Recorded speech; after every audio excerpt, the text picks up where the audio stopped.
Welcome, curious minds, to another deep dive. Today, we're embarking on a really unsettling journey. We're looking into a narrative that kind of blurs the lines between intense human connection, profound grief, and the truly unexplained. We've got a compelling single source for this one. It's excerpts from a piece called The Sketchbook, A Haunting Friendship. And our mission, really, is to pull out the most important bits from this story. We want to trace the chilling way events unfold, understand the key people involved, and uncover the details that make this tale just so unforgettable. So, get ready.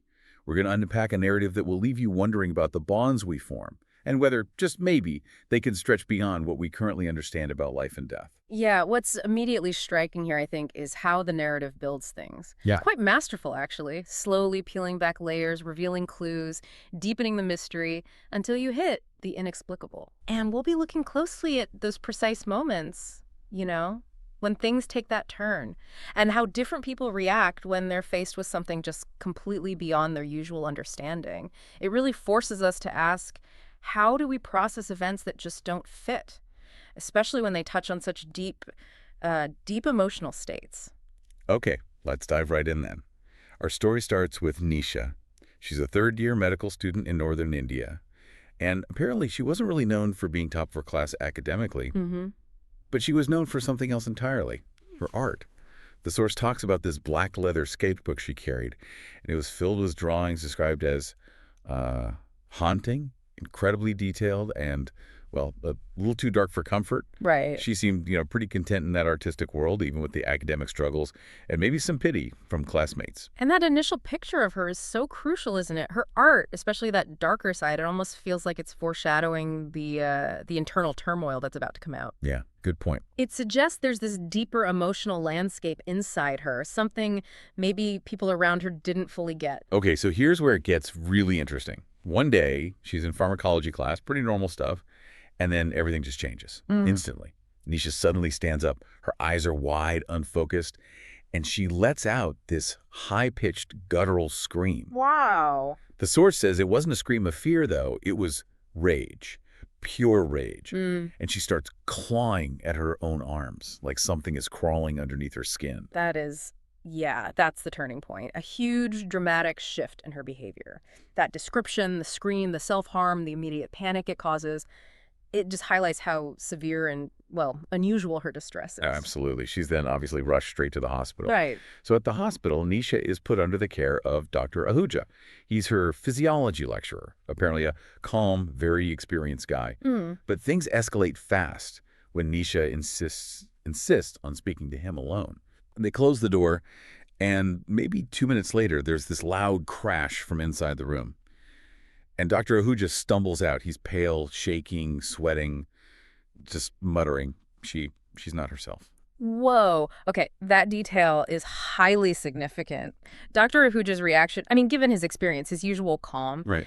for him to be that shaken, it really underscores how profoundly disturbing whatever happened in that room must have been. It immediately signals this isn't just some ordinary medical case or, a typical psychological issue. No kidding. And inside, they find Nisha crouched in a corner, eyes rolled back, muttering things nobody can understand. She's quickly sedated, and then she's moved to this separate locked room in the old hospital wing, a place they don't usually even keep patients. Her friends, who were described as loyal but clearly terrified now, are the only ones bringing her food. That decision to isolate her like that in such an unusual spot, combined with the friend's fear, it just reinforces this idea that her condition is deeply unsettling, maybe even seen as potentially dangerous to herself or others. The narrative is really building this sense of dread and mystery around her. Totally. And something else stands out from this period. Her sketches, they're found scattered across the floor of her room. And now they depict images of a little girl. Always the same little girl, hollow eyes, always standing right beside Nisha in the drawings. Okay, so the appearance of those specific drawings is a critical clue then. It visually introduces this little girl figure and links her directly to Nisha's altered state. It's foreshadowing what's coming next. Exactly. So while this is happening, Nisha's mother starts her journey from their village, which is quite far away. But the night before her mother arrives, Nisha has another episode. And this one is even more intense. Oh, boy. She's wheeled into the emergency room howling, her body apparently contorting unnaturally. And this time, Even strong sedatives don't work. They have no effect. See, the escalating intensity here Mhm. and the fact that medical interventions are completely ineffective, that pushes the story even further away from, let's say, a conventional diagnosis. Right. It's a really crucial element that basically paves the way for the dean's involvement, for something different to happen. And that's exactly when the dean, Dr. Deschmok, shows up. He's seen plenty of psychiatric cases, the source notes, but nothing like this. He actually kneels down and whispers something to Nisha, and suddenly she just goes still, completely still. Then she opens her eyes, stares right into his, and in a voice the source explicitly says didn't belong to her, she says, just chillingly, just sits down. Oh, sit down. Okay. That is the moment. That's the narrative's climax, really, where the supernatural, or at least the totally inexplicable element, comes right to the forefront. Undeniably. That voice, Hmm. not hers. Addressing the dean directly by name like that, it's powerful. It completely transforms the story and how we understand her condition. It's like direct contact with something else. And then comes the big reveal. The voice states very clearly, "I'm not Nisha. I'm Chavi. I died when I was 5. Chavi. Okay. The dean, understandably stunned, asks what she wants. And the voice replies, "To stay. She was my best friend. I don't want her to forget me. She wasn't supposed to leave me behind." And then it adds, "No studying, no friends, no future. Just me." Wow. That provides the absolute core of the mystery, doesn't it? It not only gives this entity a name, Chavi, but it spells out her motive. And it's rooted in this incredibly profound, possessive attachment, almost like a refusal to be left behind. Yeah, possessive is the word. It raises huge questions about friendship, loss, grief, how deeply unresolved grief can manifest. It feels almost primal, this need not to be forgotten. So later, the dean is in his cabin, and he speaks with Nishas mother, who's just arrived after her long journey. Huh. And she calmly confirms the whole story. Tilly, she knew about Chavi. Yep. She explains that when Nisha was just 3 years old, there was a girl in their village named Chavi. They were inseparable best friends. But Chavi slipped and fell into an old well. Tragically, her body was never recovered. Oh my God. And after that happened, Nisha completely stopped speaking for weeks. That backstory, like, absolutely vital. It connects everything Chavi said to a real-world tragic event in Nisha's childhood. It strongly suggests this haunting, or whatever it is, might be deeply linked to that buried trauma, that unresolved grief. Makes sense. I mean, if you look at the bigger picture, it makes you consider how deeply these early experiences, especially traumatic ones, can shape someone's psyche, maybe in ways that surface years later under stress. Is it a literal spirit, or is it the echo of that loss? It's a huge question. So the next day, Nisha's mother goes to stay with her daughter in that locked room. No one else is allowed in. Yeah. Just her. By lunchtime, her friends come back with food, like they've been doing. But this time, there's no answer when they knock. They keep knocking. For 5 long minutes, they're banging on the door. Finally, it just creaks open. That extended silence, the banging, that really builds the tension, doesn't it? You're just waiting to see what happened in there. And the friends sticking with it, despite everything, shows how much they care. Definitely. So the door opens, and this thick cloud of incense smoke just billows out. And Nisha's mother is standing there. She looks calm, composed, tired, yes, but also relieved. Incense smoke. Interesting. And she just says very simply, "It's okay now. She won't harm herself again. She's fine." And inside, Nisha's just sitting quietly on the bed. Her sketchbook is closed, and the air, it smells strongly of burnt herbs and sandalwood. And apparently no one questions the mother.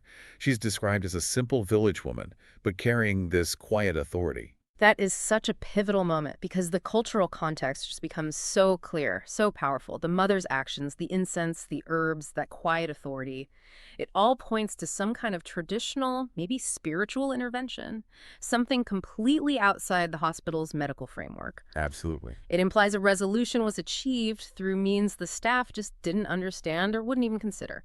And it raises that question, what alternative forms of healing or intervention do we tend to overlook or dismiss in modern medicine? It's a fascinating contrast. It really is. And later that evening, things seem much better. Nisha actually smiles for the first time in days. She even speaks to one of her friends, asks for some drawing pencils. Everyone assumes, okay, the worst is finally over. Relief all around. The calm after the storm, or so it seems. Exactly. But something still feels wrong. Off. There's this one intern described as curious and still unnerved by the whole thing. He can't quite shake the feeling. So he sneaks into the records room and finds Nisha's sketchbook. Remember the one she'd left behind the night she was first admitted? Ah, the sketchbook again. So his unease, despite the apparent calm, is important. It signals the mystery isn't fully closed. Right. And it points right back to the sketchbook as the final, crucial piece of this puzzle. The last word, so to speak. And it is. On the very last page, dated the night before her mother arrived, there's this incredibly chilling drawing. It's a sketch of Nisha asleep in her hospital bed. And standing right behind her is a small girl in an old-fashioned frock, blank eyes, and a wide, deeply unsettling smile. Her hand is on Nisha's shoulder. Oh, wow. That final image. It's so impactful. It visually confirms Chavi's presence, doesn't it? Even after the mother's intervention. Even when Nisha seemed fine, Chavi was still there.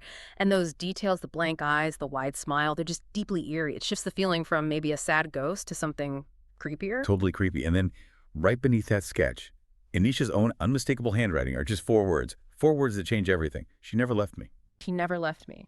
Written by Nisha herself, that is. That's the ultimate reveal, isn't it? It confirms that whatever happened with the mother, whatever ritual or intervention took place, the connection, the presence of Chavi, it wasn't actually severed. It wasn't expelled. Seems like it. It completely recontextualizes the whole story. Was the haunting really an external entity to be driven out? Or was it perhaps something internal? A deeply intertwined part of Nisha herself, maybe a manifestation of that enduring grief, that loyalty, that trauma.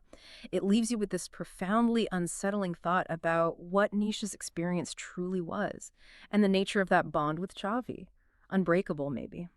So where does that leave us? I mean, the story of Nisha and Chavi, it just presents us with so many unanswered questions, doesn't it? Was this whole thing a manifestation of just profound, overwhelming grief? Was it a psychological break? Or was it something truly supernatural? The source gives us this factual seeming account of what happened, but the interpretation, that's up to us, really. And if we try to connect this to a bigger picture, it really does highlight the incredibly complex ways that unresolved trauma, these deep emotional bonds, can impact a person.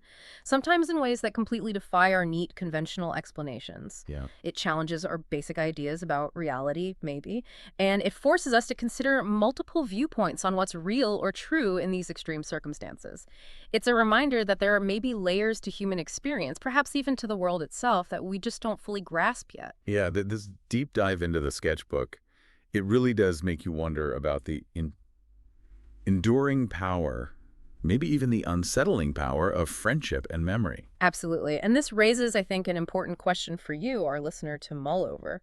When you encounter experiences like this, ones that defy easy labels, how do you decide what's happening? Where do you draw the line between the psychological, the emotional, and perhaps the paranormal?